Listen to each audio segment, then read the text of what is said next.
Baik, kita mulai. Selamat siang. Selamat siang, Pak. Siang, Pak. Assalamualaikum warahmatullahi wabarakatuh. Waalaikumsalam warahmatullahi wabarakatuh. Baik, kita lanjutkan pembahasan kita tentang uji lanjut setelah analisis ragam. Pada minggu yang lalu, kita sudah membahas 3, 4 nilai tengah, uji nilai tengah. Di mana uji nilai tengah itu yaitu BNT, BNJ, UJGD, dan DANET. Uji nilai tengah ini digunakan untuk yang perlakuannya kualitatif dan tidak disiapkan terlebih dahulu sehingga kita tertarik kepada membandingkan semua nilai tengah dari perlakuan. Maka kita gunakan uji BNT, BNJ, dan DMRT. Sedangkan kalau kita tertarik untuk membandingkan ke kontrol, ke pembanding tertentu, maka kita gunakan DANET. Minggu yang lalu kita sudah diskusikan juga bahwa uji nilai tengah ini atau uji lanjut ini dilakukan setelah ada informasi dari analisis ragam bahwa perlakuan berpengaruh nyata. Perlakuan berpengaruh nyata artinya minimal ada sepasang dari perlakuan itu yang berbeda. Kita ingin tahu sepasang yang mana yang berbeda. Sehingga kita lakukan uji lanjut salah satu dari 4 alternatif yang minggu lalu sudah kita diskusikan. Nah, uji yang 4 itu juga karena model rancangan kita gunakan model tetap. Sehingga kesimpulan yang kita ambil itu hanya dari percobaan atau perlakuan itu saja. Tidak mencakup populasi yang lebih besar. Ya. Jika kita menggunakan model yang lain selain model tetap, yaitu model acak, maka berarti kesimpulan yang kita akan peroleh adalah yang lebih umum dari sampel-sampel sebagai perlakuan, ya. Kesimpulannya meskipun perlakuan itu adalah sampel saja, tapi kesimpulannya bisa lebih umum. Dan kalau ada informasi bahwa perlakuan berpengaruh nyata, maka yang kita gunakan untuk analisis lebih lanjut adalah komponen ragam. Kuadrat tengah dari perlakuan, kuadrat tengah dari galat, atau kuadrat tengah dari sumber keragaman yang lain. Ya, jadi perlakuan mungkin saja lebih dari satu, ya, dan seterusnya. Nah, jadi itu model acak. Tergantung dari model yang kita gunakan dalam percobaan. Ya. Jika kita menggunakan model tetap, lalu perlakuannya merupakan perlakuan kualitatif, ya, misalnya jenis pupuk, varietas, ya, dan lain sebagainya. Dari perlakuan-perlakuan yang kita berikan, ternyata bisa kita kelompokkan perlakuan itu, ya, menjadi beberapa kelompok atau minimal 2 kelompok, sehingga kita bisa bandingkan antar kelompok dengan kelompok dengan kesimpulan yang lebih luas. Kelompok mana yang lebih baik? Kadang-kadang kita ingin kesimpulan seperti itu. Sebagai contoh adalah varietas. Ada varietas hibrida, ada varietas non-hibrida, dan mewakili varietas semua itu.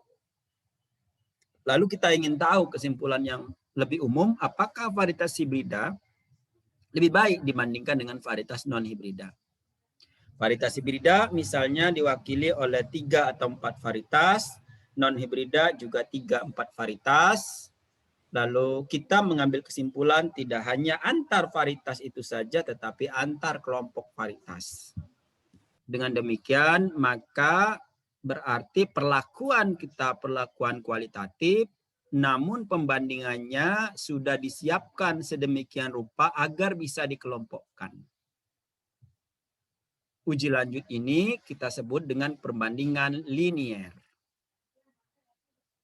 Pembandingan liniernya adalah pembandingan linier ortogonal. Itu nanti yang akan kita diskusikan pada hari ini. Sementara itu, kalau perlakuannya adalah kuantitatif, artinya ya perlakuan-perlakuan itu berupa angka-angka yang bisa ya diambil kesimpulan, ya bukan berupa jenis atau kelompok varietas, ya misalnya adalah dosis pemupukan. Dosis pemupukan ada dosis tertentu, misalnya 30, 60, 90, 120 kg per hektar, maka itu berarti perlakuannya kuantitatif.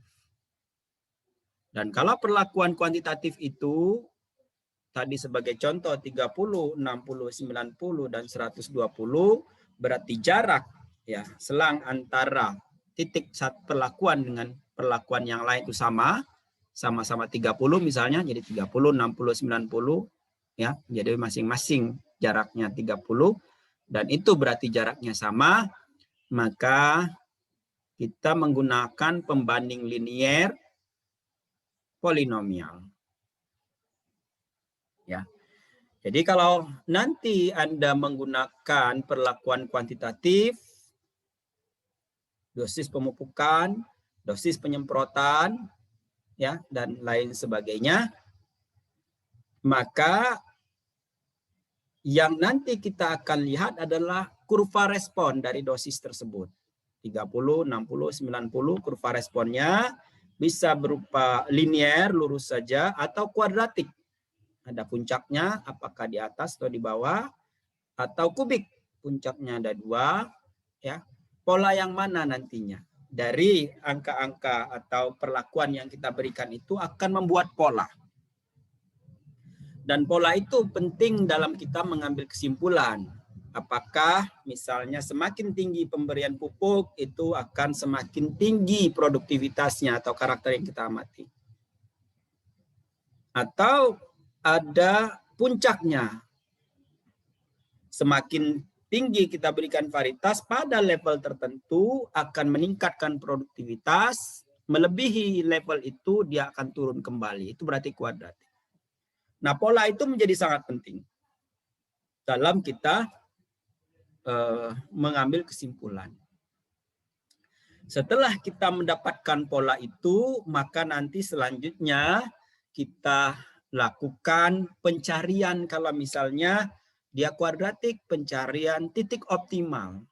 Karena penting, sesungguhnya kalau penelitian kita kuantitatif, maka sebagai contoh adalah dosis pemupukan. Kesimpulannya adalah dosis pemupukan berapa yang optimal, menghasilkan produktivitas yang optimal. Jadi seharusnya kalau penelitian Anda nanti adalah perlakuan kuantitatif, maka uji lanjutnya menggunakan pembandingan linier polinomial ini. Karena kita bisa melihat kurva respon dan juga melihat atau mempelajari dosis optimum dari perlakuan kita tersebut. Ya. Jadi pada pertemuan ini kita akan membahas dua itu. Pembandingan linier ortogonal dan pembandingan linier polinomial. Ya. Ada pertanyaan sebelum saya lanjutkan? Silakan kalau yang ada yang ditanyakan. Yang pertama adalah pembanding linier ortogonal, di mana dilakukan dengan membuat koefisien-koefisien terlebih dahulu, deretan angka-angka yang berupa koefisien. Ya. Jadi koefisien itu nanti akan menjadi alat untuk membandingkan. Koefisien ini disebut dengan kontras. Karena kontras, C kontras, maka dilambangkan sebagai C kecil. Dua perlakuan yang akan dibandingkan A dan B misalnya, atau kelompok A dan kelompok B, maka masing-masing diberi skor menggunakan angka bulat terkecil yang mungkin. Misalnya 1 dan -1. Untuk dua perlakuan yang akan dibandingkan, maka kita beri skor 1 dan -1. Skor 1 diberikan perlakuan A, skor -1 diberikan perlakuan B, atau boleh dibalik. Dengan total skornya, yang nanti kita sebut dengan sigma C sama dengan 0. Ya. Ini adalah contohnya. Ada 4 perlakuan, yaitu A, B, C, dan D. Kebetulan 4 perlakuan ini bisa dikelompokkan menjadi kelompok AB dan kelompok CD. Sehingga kita bisa bandingkan antara kelompok AB dan kelompok CD. Mana yang lebih baik? Apakah ada beda tidak kelompok AB dengan kelompok CD? Kalau ada beda, mana yang lebih baik? Maka kita beri koefisien atau kontras untuk kelompok A, AB, dan kelompok CD. Koefisien ini dalam satu kelompok itu masing-masing anggota kelompok koefisiennya sama. Total kelompok 1 dan kelompok 2 itu sama dengan 0. Itu yang disebut dengan sigma CI. Ini adalah contohnya. 1 dengan 1 itu adalah kelompok AB. -1 dengan -1 itu adalah kelompok CD. Sehingga total dari skornya ini adalah 0. Seperti yang saya sampaikan tadi, dalam satu kelompok skornya harus sama. Antar kelompok kalau dijumlahkan skornya 0. Disebut pembanding linier atau kontras karena sigma CI sama dengan 0 tadi. Ya, ini nanti kita buktikan juga dengan kontras yang lain. Nah, karena sudah kita bandingkan antara kelompok AB dan CD, maka berikutnya kita bisa saja ingin membandingkan antar perlakuan di dalam kelompok A, B, A, dan B misalnya. Maka kita bandingkan AB. 1 dengan -1. Ya, yang lain kita beri skor 0. Totalnya adalah 0, jadi sigma CI-nya adalah 0. Atau di dalam kelompok yang kedua adalah CD. Kita bisa bandingkan C dan D dengan koefisien kontras yang berlawanan sehingga sama dengan 0. Menggunakan angka bulat terkecil.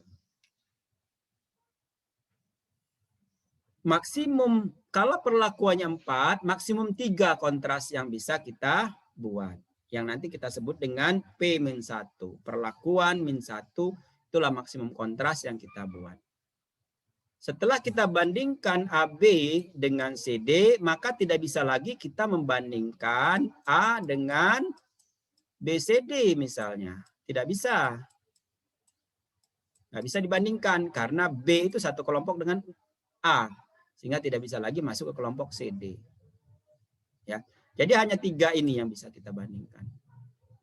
Bisa saja kalau ternyata percobaan itu adalah A kelompok sendiri, kemudian B, C, D itu adalah kelompok terpisah. Maka bisa saja kita bandingkan begini. Lalu yang kedua, karena ini B, C, D, bisa saja B kita bandingkan dengan CD. Lalu yang ketiga, bisa juga kita bandingkan C dengan D. Sehingga totalnya tetap sama dengan 3. P-1. Ya, jadi jumlah kontras itu adalah jumlah perlakuan dikurangi 1. Lalu kalau kita coba lihat dan kalikan dan jumlahkan antar masing-masing kontras. Kontras A1 dikalikan dengan kontras 2 dijumlahkan. Kontras 1 ini 0. Kontras varietas C itu dikalikan 0. Maka kalau dijumlahkan ini hasilnya 0. Atau kontras 1 dan 3 ini 1 misalnya. Ini min 1. 0. Maka hasilnya juga 0. Atau kontras 2, 3. Ini 0, min 1, plus 1. Itu juga hasilnya 0. Perkalian antar kontras ini yang kalau dijumlahkan sama dengan 0, itu yang disebut dengan ortogonal. Jadi pembandingan linier itu adalah kontras. Masing-masing perkalian kalau jumlahkan sama dengan itu adalah ortogonal, maka namanya kontras ortogonal. Ya. Itu kira-kira. Nah, perkalian ini adalah CIJ, CKJ sama dengan 0.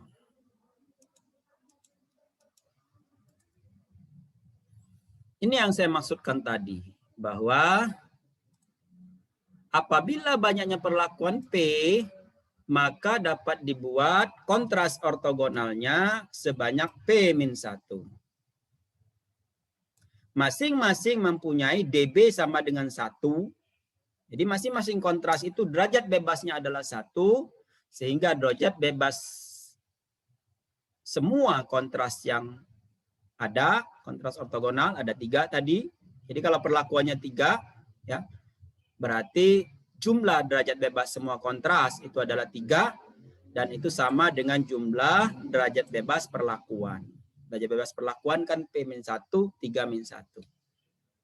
Banyaknya pembanding linear ortogonal sama dengan jumlah derajat bebas perlakuan. Kemudian, jumlah keseluruhan jumlah kuadrat pembanding linear ortogonal, jumlah kuadrat kontras ortogonal akan sama dengan jumlah kuadrat perlakuan. Derajat bebas kalau dijumlahkan sama dengan derajat bebas perlakuan, jumlah kuadratnya pun kalau dijumlahkan akan sama dengan jumlah kuadrat perlakuan. Nah, untuk mencari jumlah kuadrat kontras, maka rumusnya adalah sigma CIY dikuadratkan dibagi dengan R dikali sigma CI. Sigma CI itu tadi adalah dikuadratkan, ya. Jadi C masing-masing dikuadratkan kemudian dijumlahkan. Dikali dengan R itu adalah ulangan.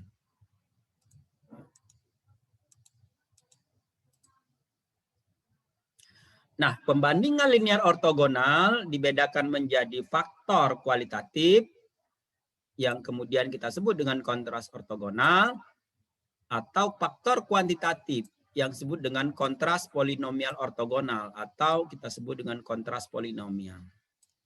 Tadi sudah saya contohkan, yang kualitatif itu adalah jenis pupuk, misalnya varietas, sementara yang kuantitatif itu adalah dosis pupuk, umur panen, dosis penyemprotan, dan lain sebagainya.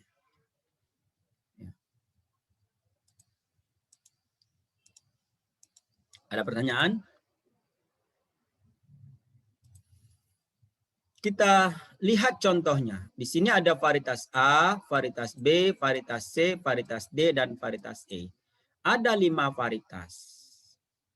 Masing-masing diulang menjadi 3 kali, dan kita yakin bahwa setiap ulangan ini ada sekian tanaman contoh. Ya, ada 5 varietas, 3 ulangan, dan sekian tanaman contoh. Ya, jumlah total dari 3 ulangan adalah sekian, kalau dibagi 3 itu adalah rata-rata setiap perlakuan. Ya. Nah, dari 5 varietas ini ternyata bisa dikelompokkan. Varietas A dan B itu adalah hibrida, varietas C, D, dan E itu adalah varietas unggul baru. Sehingga ini bisa dibandingkan. Apakah ada perbedaan antara kelompok varietas hibrida dengan kelompok varietas unggul tipe baru? Ketentuannya adalah kita buat skor atau kontras, koefisien, di mana jumlah koefisien untuk kedua yang dibandingkan sama dengan 0, dan koefisien yang dipunyai oleh anggota kelompok itu harus sama dan merupakan bulat terkecil. Jadi kalau misalnya ini adalah minus setengah, sehingga totalnya minus 1. Ini adalah sepertiga, karena ada 3 varietas. Kalau dijumlahkan sama dengan 1, sehingga 1 kalau dijumlahkan dengan min 1 sama dengan 0. Ya. Jadi kontrasnya adalah min setengah, sepertiga. Tetapi tidak boleh pecahan, harus berupa angka yang merupakan bulat terkecil. Tidak bisa juga 1, karena min 1 itu hasilnya min 2, 1 hasilnya adalah 3. Jadi tidak klop, min 2 dengan 3 ada selisih. Sehingga kita konversikan min setengah itu kita kalikan 6, jadilah min 3. Sepertiga masing-masing kita kalikan 6 juga, jadi 2. Akhirnya di sini 6 dan di sini min 6 dan jumlah ke total keduanya adalah 0. Ya. Jadi nanti kita akan bandingkan varietas hibrida dengan varietas non hibrida. Nah, di dalam varietas hibrida sendiri itu bisa kita bandingkan lagi. Karena ada 2 A dan B, maka kita bandingkan A dengan B, A-1, B1. Dan seperti yang saya sampaikan tadi, boleh dibalik. Kalau A dapat 1, maka B-1. Di dalam varietas unggul baru juga dapat dibandingkan tergantung apakah mana yang ingin dikelompokkan. Apakah DE satu kelompok atau tidak. Atau CD satu kelompok. Kalau DE satu kelompok, maka berarti membandingkan C dengan DE. Dengan kontras, C itu min 2, DE 1, sehingga hasilnya 0. Dan karena masih ada satu kelompok lagi di sini, bisa kita urai lagi antara D dan E. Sehingga membandingkan antara dan DE kontrasnya adalah 0. Dari semua yang bisa dibandingkan, ini adalah 4 kontrasnya. Seperti rumus tadi, bahwa karena P perlakuan sama dengan 5, maka kontrasnya adalah 5 dikurangi 1 sama dengan 4. Ya. Kontrasnya menjadi sama dengan 4. Ada pertanyaan? Apakah masih bangun di sana? Masih. Ya. Minum kopi biar nggak tidur ya. Saya barusan minum kopi nih 1 gelas. Nah, jadi koefisien kontras yang kita peroleh tadi dari yang kita buat tadi, maka bisa kita kelompokkan di sini A, B, C, D, E, sehingga ada min 3, 2, kemudian A dengan B, kemudian C dengan DE, dan kemudian D dan E. Sehingga total itu ada 4 kontrasnya, karena perlakuan 5 maka maksimum 4 kontrasnya seperti yang saya sampaikan tadi. Ini adalah koefisien yang sudah kita buat. Koefisien ini kita buat terlebih dahulu, ini digunakan untuk mengolah data software. Sesungguhnya ini bisa kita hitung secara manual, tapi hitung secara manual nanti kita lihat di yang kontras polinomial lebih mudah. Nah, misalnya kita menggunakan pengolahan data menggunakan software SAS, di mana kemudian kita buat data siap olah seperti ini. Jadi kalau nanti dosennya, kalau Anda penelitian minta dibuatkan data siap olah di Excel, bikin seperti ini. Kolom pertama adalah varietas misalnya, kolom kedua adalah ulangan. Nah, boleh kolom pertama ulangan, kolom kedua varietas, tergantung. Dan kolom ketiga dan seterusnya itu adalah peubah yang diamati. Dalam hal ini adalah kolom ketiga adalah hasil. Jadi A, B, C, D, E itu adalah perlakuan, ulangannya 1, 2, 3, dan ini adalah hasilnya. Misalnya perlakuan A ulangan 1, rata-rata hasilnya 26 dan seterusnya. Kemudian nama dari kolom ini disebut var, di sini adalah varietas, ini adalah ulangan, adalah hasil. Jangan lupa letakkan titik koma, kemudian tutup dengan titik koma. Baru kemudian kita perintahkan mau diolah seperti apa. Mudah-mudahan nanti di praktikum Anda bisa mempraktekkan pemanfaatan SAS. Ini Prof JLM, General Linear Model, yang digunakan untuk mempelajari kontras. Ya, kelasnya adalah var dan ulangan, ada 2 di sini.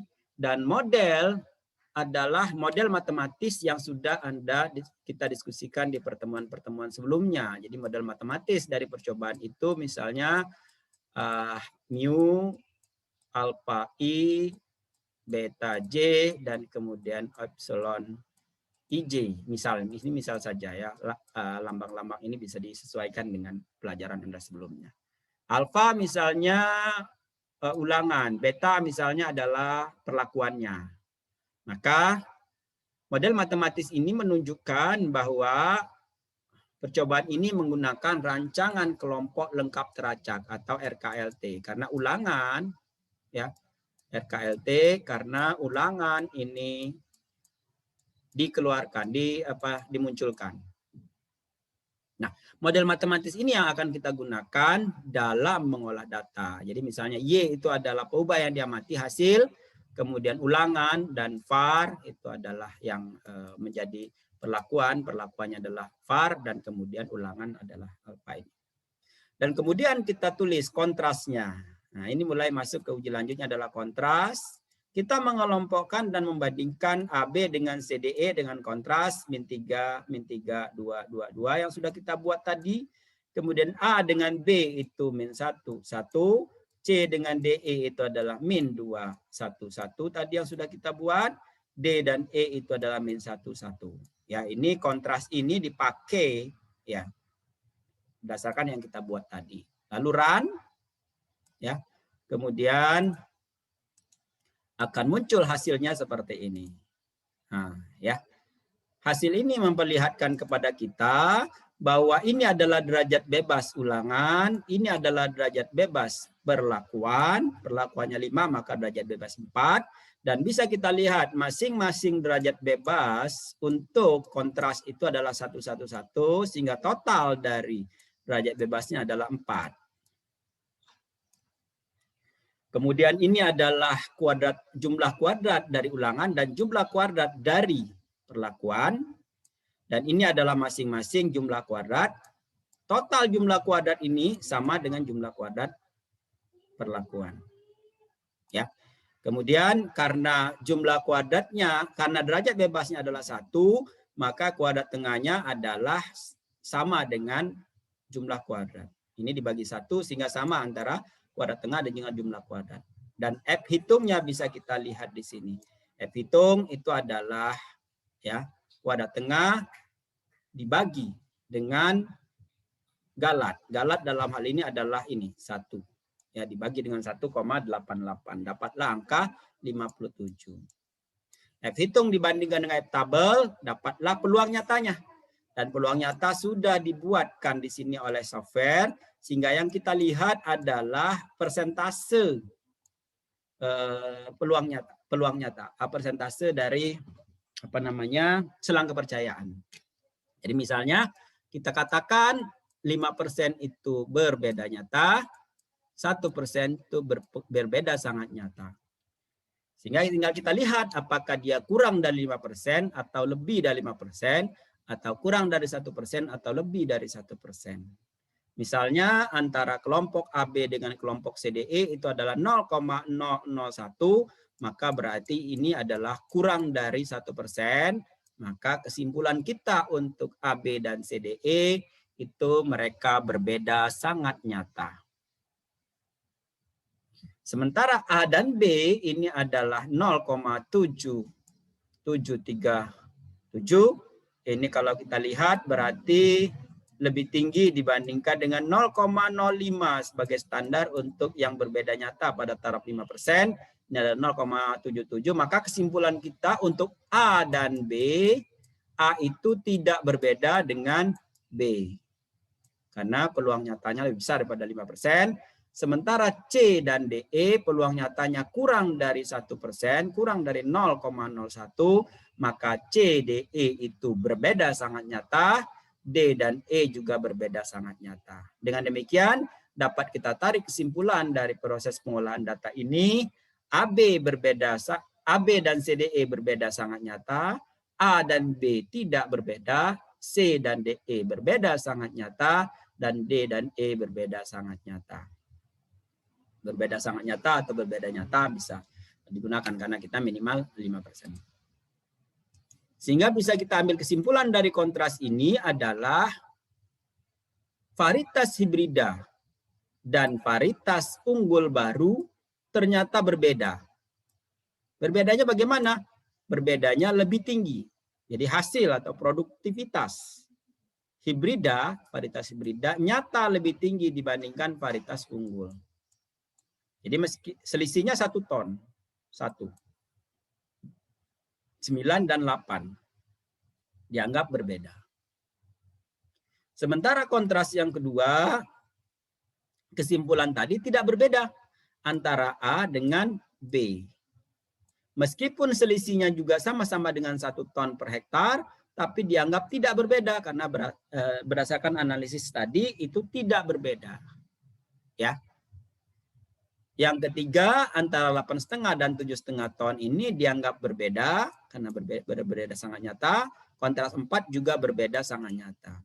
Ini memperlihatkan kepada kita bahwa meskipun selisih rata-rata dari masing-masing itu adalah 1 ton per hektar, tetapi kesimpulan bisa berbeda. Ini penting untuk kita lakukan pengujian. Tidak bisa kita hanya melihat begitu saja dia berbeda atau tidak. Karena melihat begitu saja, bisa saja kesimpulannya akan sama. Berbeda semua atau tidak berbeda semua. Ternyata meskipun selisihnya sama, kesimpulannya berbeda. Ada pertanyaan untuk kontras ortogonal? Silakan.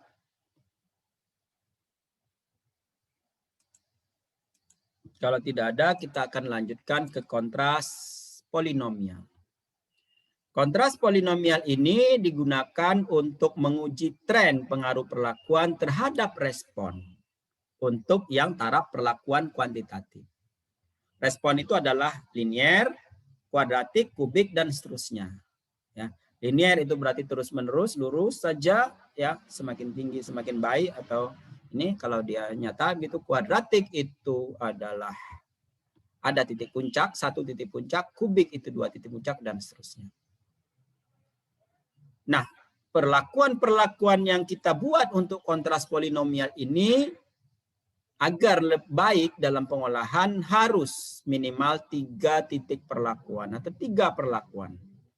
30, 60, 90 minimal agar kita bisa menduga sampai level kuadratik.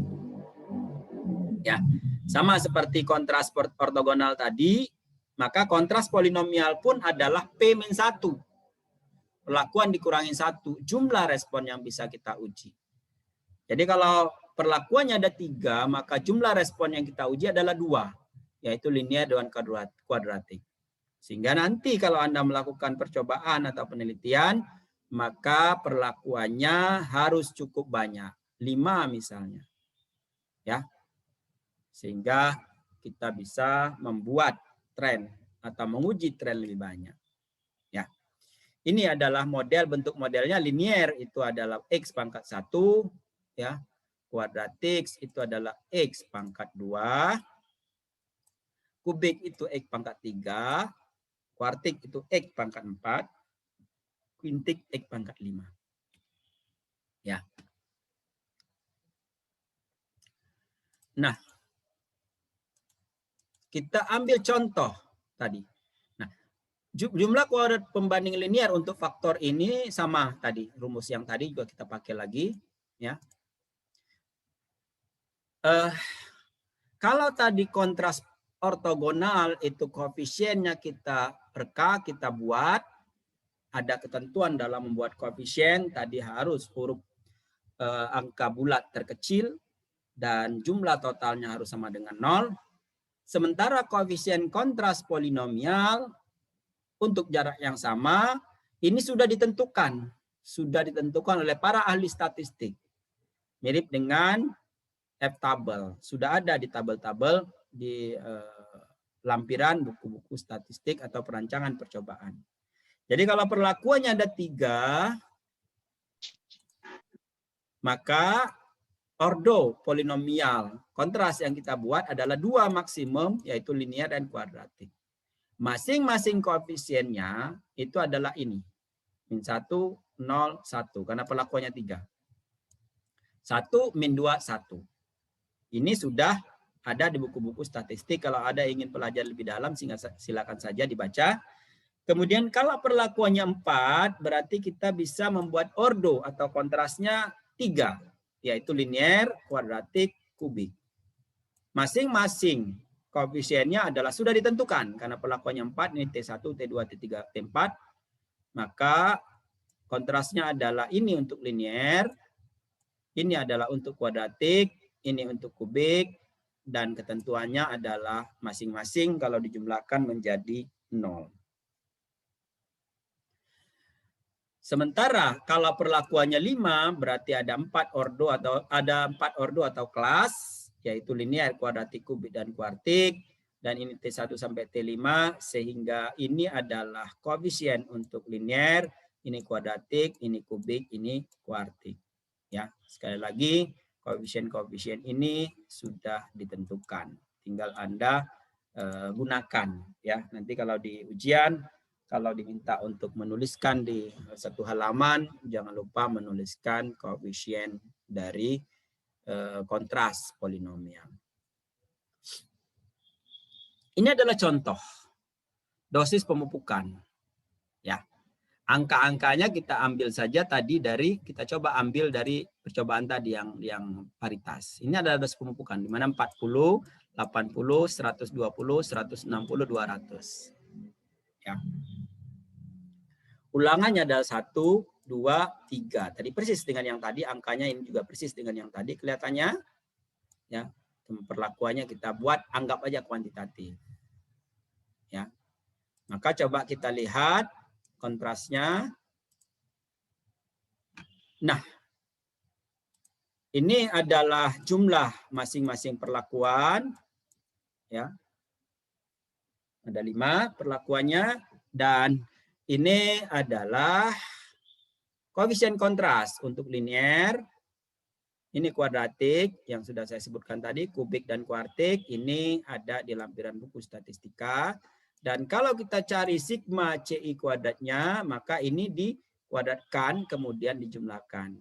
Min 2 dikuadratkan menjadi 4, 1, 1, 4, totalnya 10. 4, 1, 4, 1, 4, totalnya 14. 1, 4, 0, 4, 1, totalnya 10. 1, 16, 36, 16, 1, totalnya 70. Ya. Berikutnya akan kita gunakan untuk menghitung jumlah kuadrat dari masing-masing. Yaitu jumlah kuadrat linear. Jumlah kuadrat ini sudah ada di sini, tapi kita cek bagaimana cara menghitung sehingga diperoleh jumlah kuadrat dari masing-masing perlakuan ini. Ya. Kita ambil contoh ini, ya. Jadi ini masing-masing bisa kita hitung. Kita ambil contoh jumlah kuadrat linear. Ya, tadi rumusnya sudah kita perlihatkan. Jadi cara menghitungnya adalah koefisiennya dikalikan dengan jumlah perlakuan, min 2 dikali 83, min 1 kali 84, 0 dikali 89, 96 kali 1, 115 kali 2, dikuadratkan. Dibagi dengan R ulangannya 3, dikali dengan sigma CI 10. Sehingga kalau kita lihat di sini, ya ini yang saya maksudkan barusan, sehingga totalnya adalah 192 jumlah kuadratnya. Ya, Dengan cara yang sama kita bisa menghitung jumlah kuadrat kuadratik, jumlah kuadrat kubik, dan jumlah kuadrat kuartik sehingga totalnya 34, 2,1, dan 0,69. Semakin tinggi ordonya, maka jumlah kuadratnya akan semakin kecil. Ya.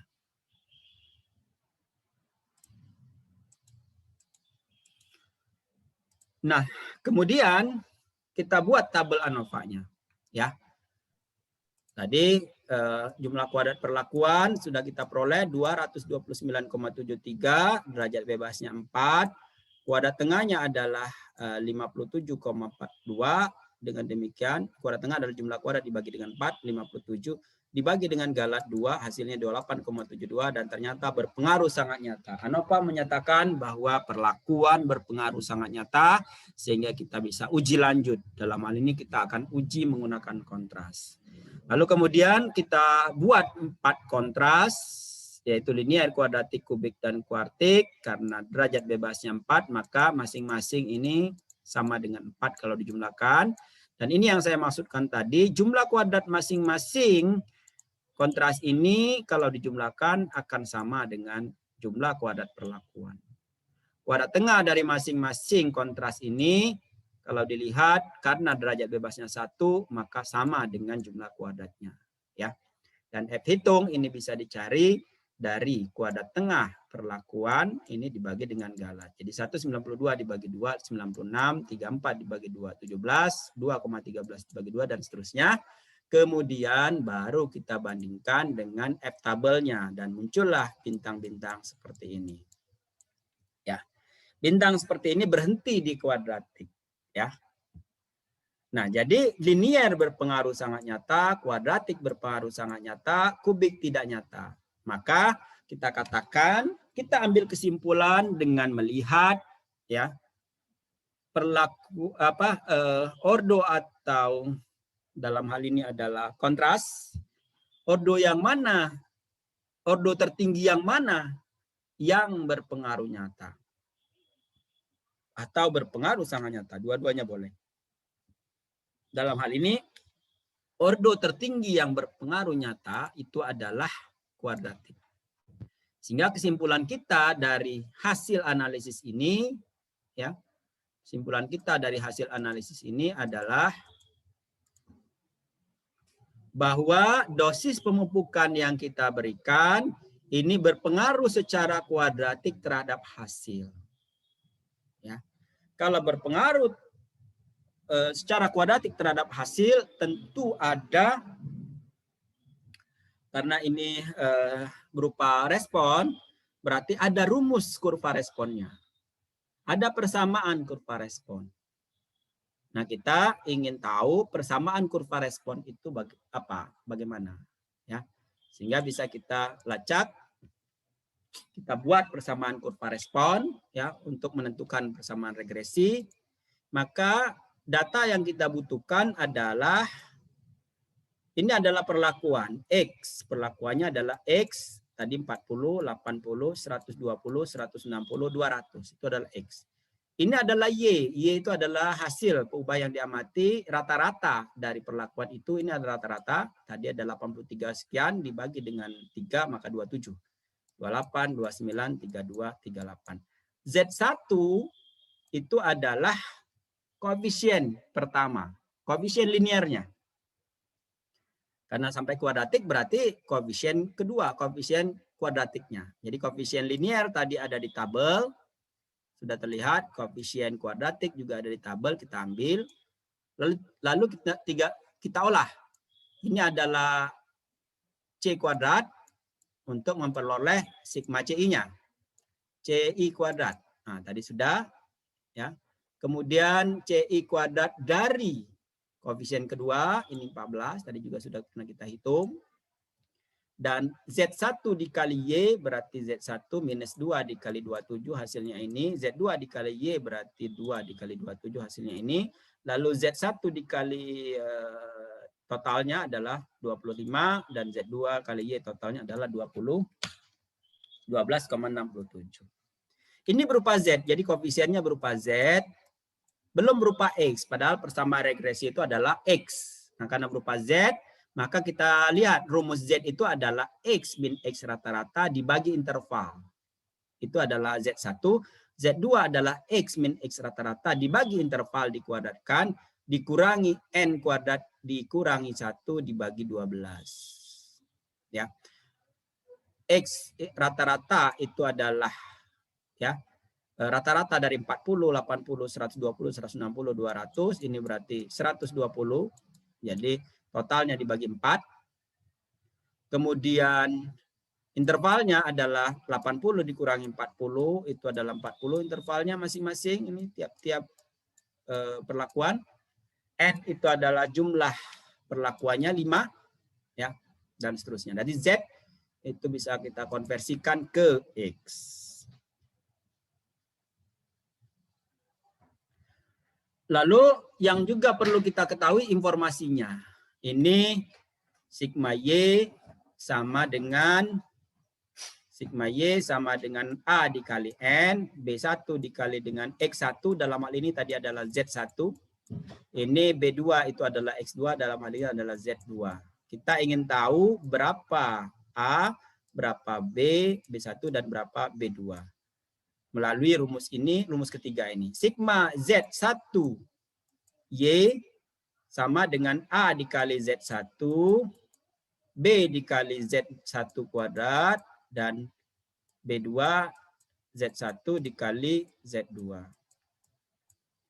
Z2 ini sigma Z2Y, kemudian A dikali Z2,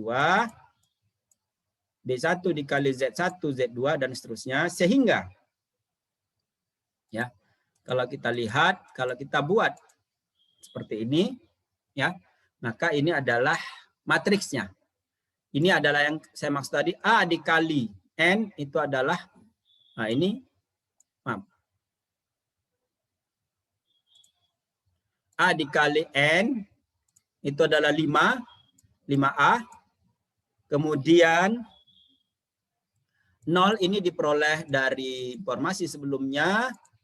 Ini X, sigma X1 adalah sigma Z1. Kita lihat sigma Z1 adalah 0. Sigma Z2 juga sama dengan 0. Ya. Sehingga kita bisa lanjutkan, bisa kita hitung. Ya. Dengan demikian kita akan ambil ini sigma Z1 adalah 0. Ini adalah 0 juga. Dan Y itu sigma, ini adalah 155. Ya. Jadi yang ini, sigma Y itu adalah 155. Dan seterusnya, ini adalah rumus kedua, ini rumus ketiga, bisa ditelusuri dari sana tadi. Sehingga bisa kita lihat di sini, kalau dibuat persamaan, 5 dikalikan ini, 5A dikali 0Z1, 0Z2, maka 5A sama dengan 155. Kemudian 0A kali 10Z1 dikali 0Z2 sama dengan 25, maka 10Z1 sama dengan 25, berarti Z1-nya adalah 2,5. Dan 0 kali A, 0 kali Z1, dan 14 kali Z2, ini sama dengan 12,67, sehingga Z2 adalah 0,905. Dengan demikian, rumus atau persamaan regresinya adalah Y sama dengan 31,133 ditambah ini adalah B-nya, ya, 2,553 Z1, dan ini 0,92 Z2. Karena masih berupa Z1 dan Z2, maka Z1 dan Z2-nya kita bisa keluarkan. Kita bisa konversikan ke X. Tadi X min X rata-rata dibagi interval, sehingga ini dimasukkan. X min rata-rata dibagi interval dikuadratkan, N kuadrat kurang 1 dibagi 12. Sehingga akhirnya kita bisa peroleh rumus regresinya, rumus ya persamaan kurva responnya adalah Y sama dengan 29,87 min 0, sekian tambah 0, sekian X kuadrat. Inilah persamaannya. Kemudian ini adalah kurva responnya. Ya, dari persamaan tadi kurva responnya ternyata titik optimalnya ada di bawah. Ya, Titik optimumnya ada di bawah. Nah, ini sengaja kita buat untuk melihat bahwa ya data ini kan adalah sebetulnya data varietas tadi yang pertama. Ketika kita buat menjadi data untuk perlakuan kuantitatif tidak klop. Harusnya kan pemupukan itu seperti ini. Nggak mungkin pemupukan itu meningkat terus kemudian dia turun ke bawah kemudian baru meningkat. Nggak mungkin. Ya, semakin tinggi pemupukan harusnya semakin tinggi dan malah turun setelah itu.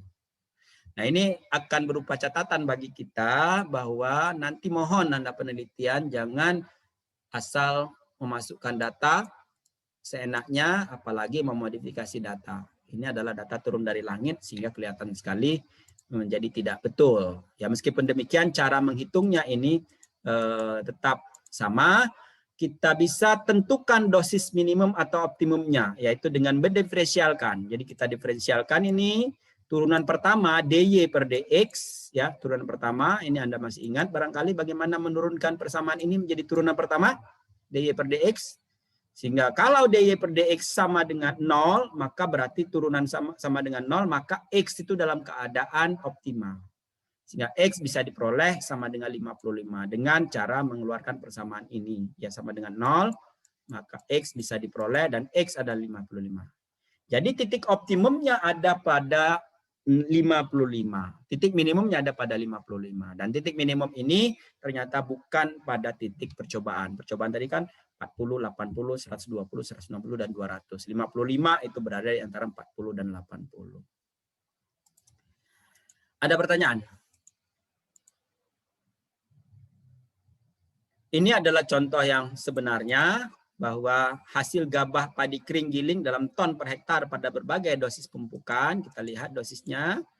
Ini adalah dosisnya ya 60, 90, 120, 150, 180 dengan ulangan 1, 2, 3 dan ini adalah hasilnya perubahannya.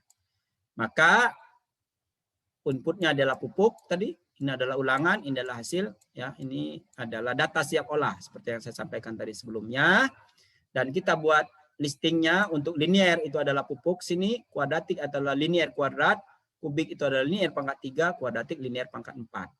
Kita buat proc JLM dengan model hasil sama dengan linear, kuadratik, kubik dan kuartik sehingga nanti kita bisa lihat ya mana kira-kira yang berpengaruh nyata di antara semua ini. Dan ternyata ini cara membaca datanya sama seperti tadi. Ini adalah linear, kuadratik, kubik, dan kuartik. Sekali lagi Anda membaca data untuk hasil pengolahan, lihat peluang nyatanya. Apakah lebih dari 5% atau tidak. Nah, dalam hal ini kelihatan bahwa linear itu adalah berbeda nyata, sangat nyata, malah kuadratik ini berbeda nyata, kubik ini tidak nyata, kuartik ini tidak nyata. Jadi nyatanya sampai kuadratik. Ya. Dengan demikian kesimpulan kita adalah ya pupuk N ini nyata secara kuadratik terhadap hasil. Dan masing-masing koefisien ini adalah ini intercept A, ini adalah koefisien pangkat 1, ini koefisien pangkat 2, koefisien pangkat 3, koefisien pangkat 4. Koefisien pangkat 3 dan koefisien pangkat 4 ini tidak bisa dipakai karena tidak nyata kan sampai sini. Yang nyata hanya sampai 2 dan 1 dan 2. Sehingga kita olah ulang untuk mendapatkan koefisien ini yang benar. Begitu. Dan kita olah hanya sampai kuadratik saja. Ini kita olah sampai kuadratik saja. Ini hasilnya adalah lin kuadratik, datanya sama tadi tinggal diolah ulang kembali ya. Sehingga hasilnya adalah seperti ini. Ini betul-betul yang tersedia adalah kuadratik, ini adalah linear kuadratik sehingga estimate-nya adalah ini linear, ini adalah A-nya ya. Jadi rumusnya adalah A itu adalah 2,25, rumusnya Y sama dengan 2,25, ditambah B itu adalah 0,B1 ya, 0,051 X ditambah, tidak ditambah tapi dikurang, karena lambangnya kurang, dikurangi 0,00014, ini salah tadi, bukan kuadrat ya. Ini tidak kuadrat. X kuadrat. Ini adalah koefisien B1, ini adalah koefisien B2, ini diperoleh dari sini. Ya. Nah, sehingga rumus ya regresinya adalah ini yang saya buat tadi ya, dengan perlakuan 0 sampai 180 ya. Maka dengan rumus ini kita bisa mencari titik optimumnya. Tadi dengan cara diturunkan titik optimumnya, dy per dx ya. Sama dengan berarti ini 0,05 dikurangi ini 0,00014 dikalikan 2x ya. Itu kira-kira rumusnya. Sehingga diperolehlah ini. Ya, kurva responnya adalah seperti ini. Nah, ini benar ya. Jadi kurva responnya adalah ini. Dari kurva respon ini bisa kelihatan gimana titik optimumnya. Bisa jadi di sini titik optimumnya. Ya, di sini di antara ini. Nah, titik optimumnya. Maka kita perlu cari. Mencari titik optimum adalah turunan pertama. Tadi sudah saya contohkan. Turunan pertamanya adalah ini. Kalau sama dengan 0, maka X dari turunan pertama sama dengan 0, X-nya itulah titik optimumnya. Jadi X yang diperoleh adalah 182,14, maka berarti ya titik optimum dari dosis pemupukan itu adalah 182,14. Ini bisa kita lihat bahwa 142,14 itu bukan pada titik percobaan, karena titik percobaan itu adalah 30 ya. Nah, 60, 90 begitu ya. Percobaan itu adalah 60 bukan ya. Berapa tadi percobaan? Maaf, kita lihat.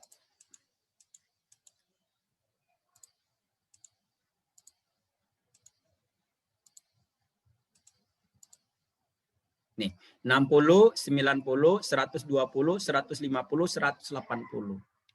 Ya. Jadi titik percobaan itu ada di situ, sehingga titik percobaan ini itu adalah 150, 180 itu yang dua terakhir, dan berarti dosis optimumnya berada bukan pada titik percobaan. Dosis optimum 182 meskipun tidak terlalu jauh, tetapi bukan di 180. Ini yang saya maksudkan tadi, bahwa seharusnya Anda menggunakan pengolahan data seperti ini. Karena bisa kita menduga titik optimumnya ada di mana. Bisa saja di luar titik percobaan. Kalau Anda menggunakan DMRT bisa, berarti 60, 90, 120, 180, 150, kemudian diolah menggunakan DMRT, kemudian nanti kita bisa simpulkan mana kira-kira dosis terbaik. Itu saja dosis terbaik. Bisa jadi yang diperoleh adalah 180 dosis terbaik. Tapi dosis terbaik di sana menggunakan DMRT tidak merupakan dosis optimum. Nah, ini kelemahannya di situ. Sehingga seharusnya Anda tidak menggunakan DMRT untuk perlakuan, atau seharusnya tidak menggunakan uji lanjut menggunakan perbandingan nilai tengah, uji nilai tengah ya, untuk perlakuan yang kuantitatif, tapi menggunakan pembandingan linear polinomial ini. Ya, sehingga kita bisa lihat titik optimumnya. Dengan titik optimum yang X seperti ini, maka Y kita bisa peroleh dengan mengembalikan kepada rumus asalnya, maka Y bisa kita peroleh 6,9 ton. Jadi dengan dosis optimum itu bisa kita lihat 6,9 ton. Dan kita bisa lihat efisiensi dan lain sebagainya setelah kita peroleh dosis optimum ini. Demikian saya kira. Ada percobaan? Ada pertanyaan? Belum. Itu silakan kalau ada. Itu adalah untuk jarak yang sama. Pembuatan untuk jarak yang tidak sama perlu dihitung dulu, sehingga pesan yang ingin disampaikan di sini adalah karena penentuan koefisiennya cukup rumit, sebaiknya gunakan jarak yang sama kalau Anda menggunakan perlakuan kuantitatif. Ya. Karena cukup rumit, maka tidak dibahas di sini. Ya, kita gunakan jarak yang sama untuk yang nanti kalau Anda perlakuan kuantitatif, dosis dan lain sebagainya. Ya. Sekali lagi ada pertanyaan? Kalau tidak, kita cukupkan kuliah kita sampai di sini. Ya, terima kasih atas perhatian Anda. Ya, sampai jumpa di lain kesempatan. Wassalamualaikum warahmatullahi wabarakatuh.